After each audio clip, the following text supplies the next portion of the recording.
show we're doing about the classic Marvel series What If. Hi, I'm Max. Oh, hi. Hi, I'm Mikki. We haven't recorded in a minute. I'm JR. How's I everybody was doing? more waiting to. I was more waiting to see if you were going to be like, this is the third time we've recorded this episode. Is it the third? I don't know. Maybe just Whatever. the second. Either way, We've had some problems, but it's fine. It's whatever. We're here to do it right. Eventually, I guess.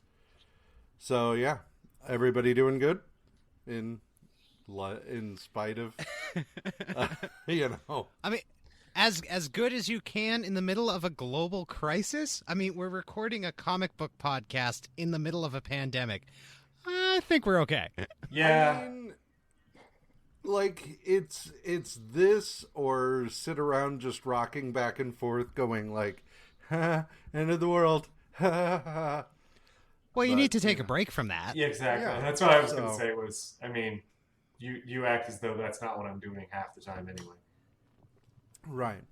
So anyway, It's go to work, rock in a corner, do a podcast, sleep, go to work. Probably drink at some point then, Right. too. right. Yeah. Modern life. Yeah. Woohoo. All right, Yeah. so... I can't imagine Chaplin doing a Modern Times in 2020. All right. So, what if Volume 1, Number 6 is written by Roy Thomas, Christy Marks, Rick Hoberg, and Don Glutt? Because apparently you need 4 people to churn out What If the Fantastic Four had different powers. Penciled by Jim Craig and Rick Hoberg, inked by Sam Granger, colored by Phil Rachelson, lettered by John Costanza and Joe Rosen, and edited by Roy Thomas and Archie Goodwin. And do we have a barn burner for this issue. The Brain Trust at the House of Ideas were given carte blanche to do literally whatever they wanted. And they decided, hey, what if the exact same thing, but, like, people could do slightly different things? Yeah, what if we took the Fantastic Four and completely stripped them of any allegorical meaning to their powers? I love it. Right. Yeah. Yeah. Well, yeah. And the allegory that they have here is not super great for some of them. Like, in Sue's case, so the powers that they wind up with are Ben gets wings, Johnny becomes Mandroid, Reed loses his body and just becomes a floating brain called Big Brain, and Sue basically gets the stretching powers. And the reason here is, the reason that we are ostensibly given is that while Reed is incredibly incredibly adaptable and able to flow and change with what is presented to him, in Sue's case, it's basically just she has no personality of her own and is able to become whatever she needs to for that exact moment. And it's just like, oh. I mean, that's on the nose, but ew. Yeah, but they're not doing Reed any favors. That's how women work, either, right? Because, yeah. But they're not doing Reed any favors here either because, like, that's the whole nightmare scenario that ends up becoming the modern Reed Richards. Like, Right. we all make constant jokes about, like, if he were given... He is a hair's breadth away from Mr. Sinister on any other... Oh. Like, anything. Oh, not only that, He literally is in this case. He's the maker. He's Yeah. he's the leader of the Four from Planetary. He's every bad version, but they're still just like, no, it's totally fine. It's totally fine. It's fine. He's telepathic and can influence. He takes over things, or not things, Ben's brain at the very beginning of this, just to get him to stop fighting them, and they treat it like, and he's just like, I'm sorry, Ben, I'll never do it again. And everyone's like, okay. And then he does it again, I think. Yeah. And it's like, okay, so I've been listening to The Expanse again because I'm a hopeless nerd. And I fucking love those books, I'm sorry. And there's a thing in the second book, or fourth book, that's about, like, once is... like an impossibility, like that can never happen, and your human brain will just be like, well, that can never happen again. But twice, and that's always, right? Like, this is now who you are, and that's Reed now. Ick. Yeah, it's basically a matter of time. I mean, really, like, so at the end of this issue, he winds up taking over Doctor Doom's body. Again, like, without consent, just because to him, he's a bad guy. And like, come on, he's a biased jury on that. Supervillains don't get rights. No, God, you know, dementia, the negative zone prison, like, whatever. Super Guantanamo, why not? Toss those pricks into the Phantom Zone and let them die. Actually, I have a question about this. Do you think Charles Xavier was jealous? Do I think who was jealous? Charles Xavier. Because Mr. Fantastic managed to skip right past all of the bullshit of having to deal with, like, being hated and feared. He got to no longer have to deal with his stupid-ass body. He was just a floating brain that could reach out, and everyone would forgive him for his transgressions. Yes. I think Charles Xavier is sitting there in his chair that he can't move from and just like, fuck that guy. Son of a bitch, he gets to yell at whoever he wants and it's fine? I will say, given who we now know Charles Xavier to be, I'm honestly surprised he didn't do that. Like, at the very least, get himself a body that could walk. Like, just, I don't know. Like, just one of those days he catches Eric without his helmet on, and it's just, I'm in! Yeah. Yeah, exactly. But yeah, like, the thing about it is, so he takes over Doom's body, and I think that the shine is gonna wear off at some point, and he'll be like, yeah, I've got a body again, but I'm also still horribly disfigured. I could trade up. Like, yeah. I could go out and get myself a Ryan Reynolds or a David Beckham or whoever. Well, or, an Idris Elba or whoever. And just right. Or what about Thor? Just jump into Thor's body. Now you have the power of Thor. And on top of that, do you really want to spend the rest of your life, every day you look in the mirror, not only do you see a disfigured face, but it's your college roommate? Fuck that. I definitely would not want that. All of my college roommates were like assholes or chronic masturbators. And there's really only one that I could think of that I'm like, okay, and I don't know how he's doing right now, so maybe not. I don't know. Yeah. But yeah, so this issue is basically like, they have different superpowers. And then Doc Doom shows up at the Baxter building, and he's like, hey, Reed, sucks that you're a brain. Maybe we could talk about that. And Reed's like, yeah, okay. And then he gets him on a ship and back to Latveria, and then it's like, oh, turns out I'm actually Doctor Doom still, and but then the other FF members show up, and they go to save him, but then Reed takes over Doom's body, and that's our new Fantastic Four now. Basically the same.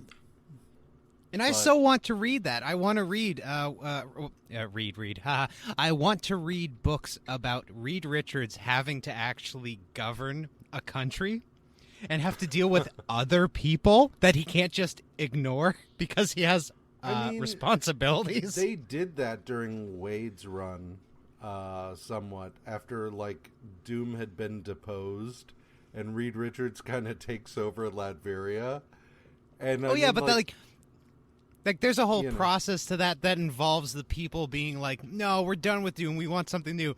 This is literally just being like, have you noticed that our supreme leader is, like, not murdering people randomly? Have you noticed that? The fuck is wrong? I had a dissenting thought the other day, and I wasn't disappeared.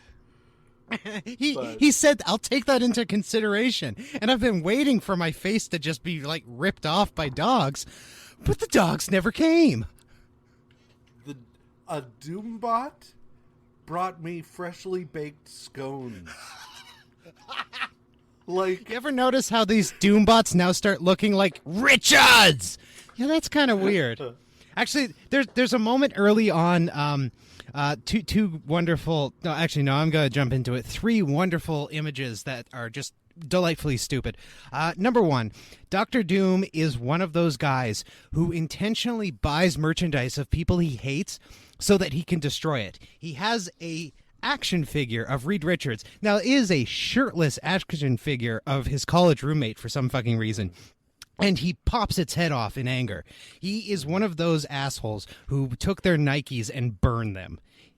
That is a total Dr. Doom move. Ethan Van Sciver with the Rose Tico action figures. Just like, I'm going to cut her up. And it's just like, Disney got the money anyway, bro. Yeah, thanks for the purchase, you dumb shit. The second thing is Reed's ridiculous brain tubes. To get around his laboratory, he's created this kind of Futurama-style tube system just for his fucking brain. It's a hamster tube for his brain. That's all it is. What I can't fathom is why he hasn't just built a body. Like, right. That's honestly the first thing that I was thinking was like, you're Reed goddamn Richards, and you still have access and apparently psionic control of all of your machinery and your fabricating equipment and all of that stuff. Like, it's still the fucking Baxter Building, and apparently you can press buttons with your mind. So why aren't you building yourself a goddamn mecha body? And then, hold on, why aren't you going full fucking MCU Iron Man with it and building increasingly elaborate mecha bodies? Like, that's... Oh god, until the Baxter Building itself comes apart and starts turning into a giant Reed Richards. Yes. That would be great. Like that robot toy from the movie Big. Yes. But like, oh my god. It just pops out of Reed Richards' head, and it's just like... Let's go, Mecha Stalin. Like, yeah. The third bizarre image that I have a timing question, and thankfully you guys are old school nerds, so you might know this. So I was thinking about the allegories and what the new powers represent, and of course Ben Grimm is supposed to be Jack Kirby. In a later episode, we will actually get to a point where Ben Grimm is Jack Kirby for an issue, and it's highly stupid. However, what year did Jack Kirby leave Marvel for DC? Shit. It wasn't. It would have been. It wasn't 75 because I think that's when he came back. Jeez. Because I'm just trying to think about the. Oh no! But continue.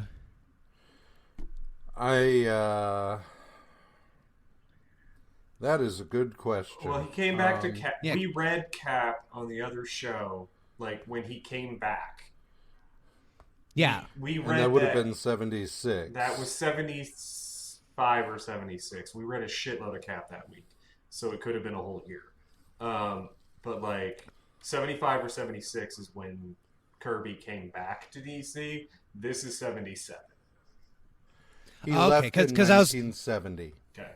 1970. Okay, I was wondering if there was any secret meaning, sad or angry, behind. Well, Jack Kirby's standing character now has wings and flies away. Honest to There God, he goes. it still could though, because like from Warren Ellis's Do Anything, I have learned that the understanding was Jack Kirby never left an office with a wall unpunched. So like you can't say that it's still not some sort of like weird dig at him.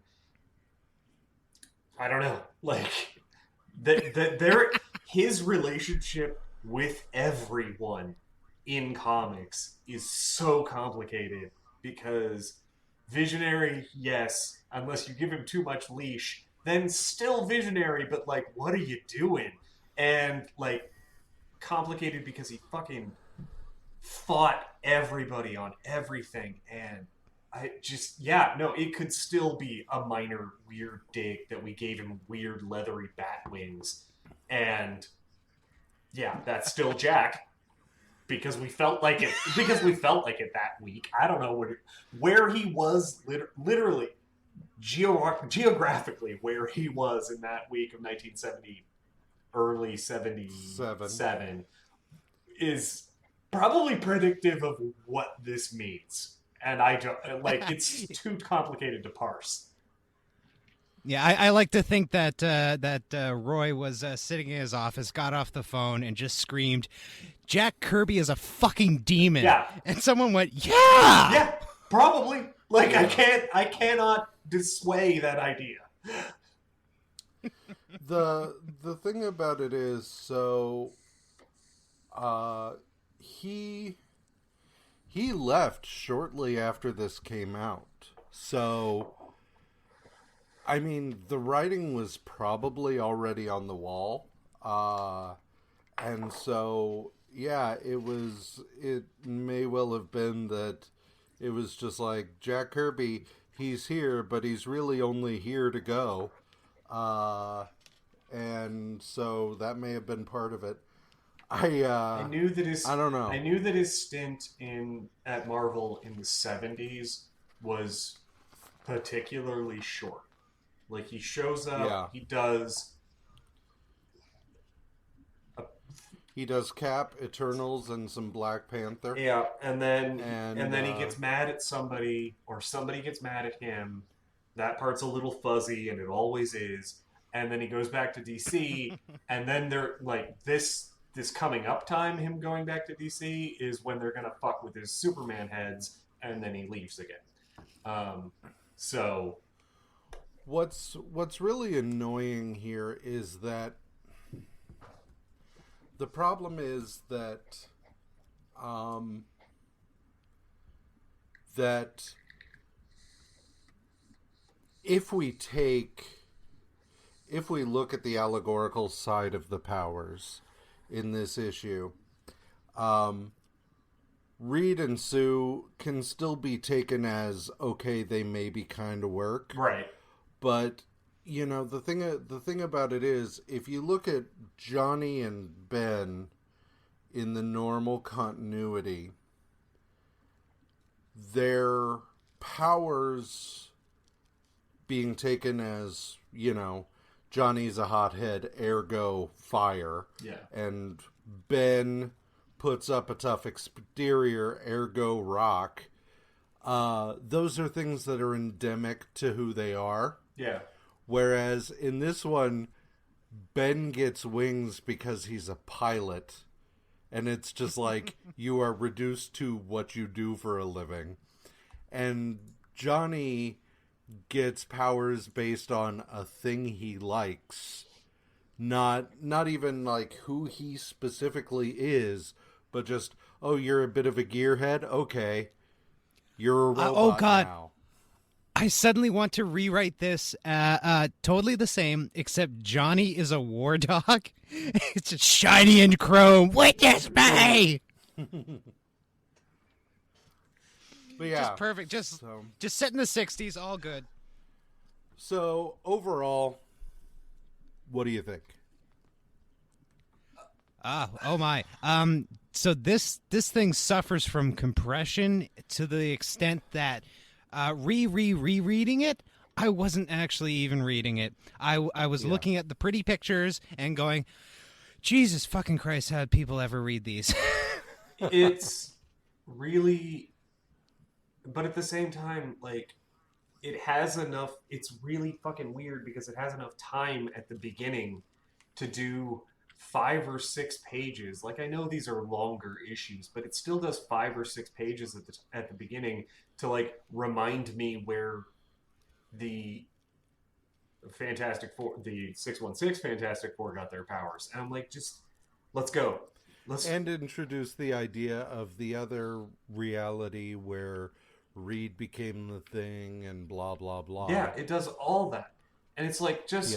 Yeah, like, but who is that for? I mean, it's like, okay, you're a random person in the mid-70s, and you've picked up, of all things, a copy of What If, talking about this super team called the Fantastic Four, and it's like, are you telling me that you picked up a copy of What If, and you have no fucking clue? Like, I understand if you do a splash page at the beginning being like, behold, your heroes, but what if? Right. But they gave it a full, like, lead into a normal story. There's no reason to give it. This is page goddamn 8.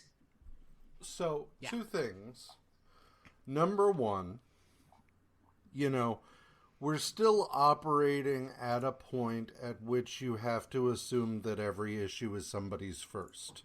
Regardless of what the book is, you cannot assume that people know anything about the thing you're talking about. The other thing is, as someone, I mean, I grew up reading What If, and there were a lot of issues of What If that dealt with things that I knew nothing about. If it had not been for those recap stories, or recap pages of, like, here's how things actually went, I'd have been like, okay, but where's the change? Like, this is okay, Deathlock, killed this guy instead of that guy. What does that mean? Like, so. Oh, and you're absolutely right. Absolutely. I guess my only concern or complaint with that is, like, with Deathlock, yeah, totally. With I don't know, War. No, that's DC. Yeah, okay, yeah, we'll just stick with Deathlock. With Deathlock, yeah, totally. With the X-Men, considering their canon, absolutely. The fan-fucking-tastic fuck 4?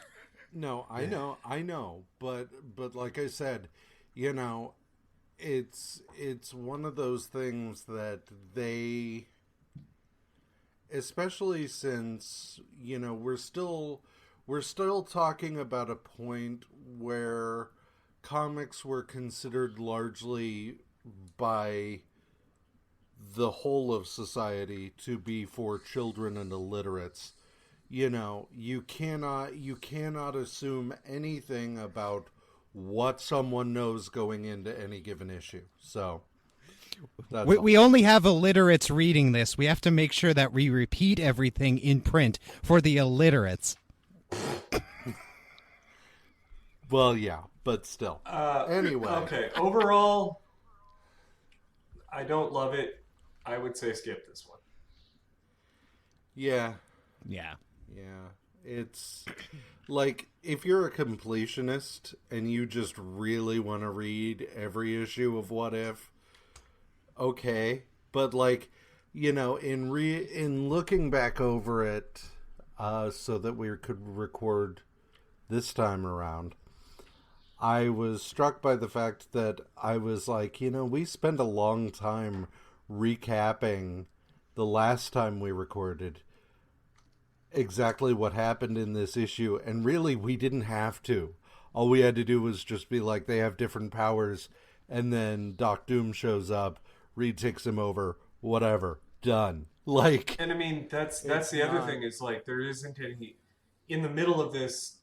Like for recap's sake, there's the standard we assault Castle Latveria or Castle Doom in Latveria and split up, and each of the new powered people gets like traps that are specifically designed for them to escape from, and blah blah blah. Yeah. But like that actually doesn't do anything but like minor spectacle. Like yeah.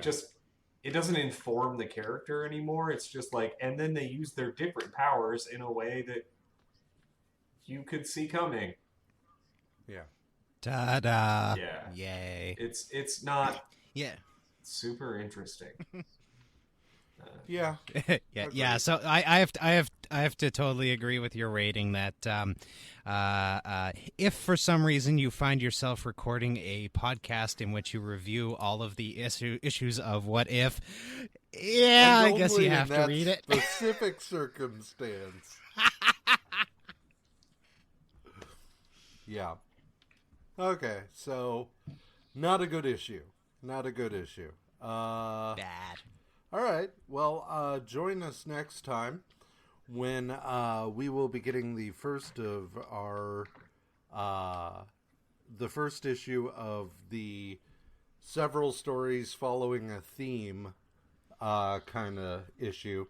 What if a bunch of different people had become Spider-Man? So join us then, and I don't know. Take it easy. Bye.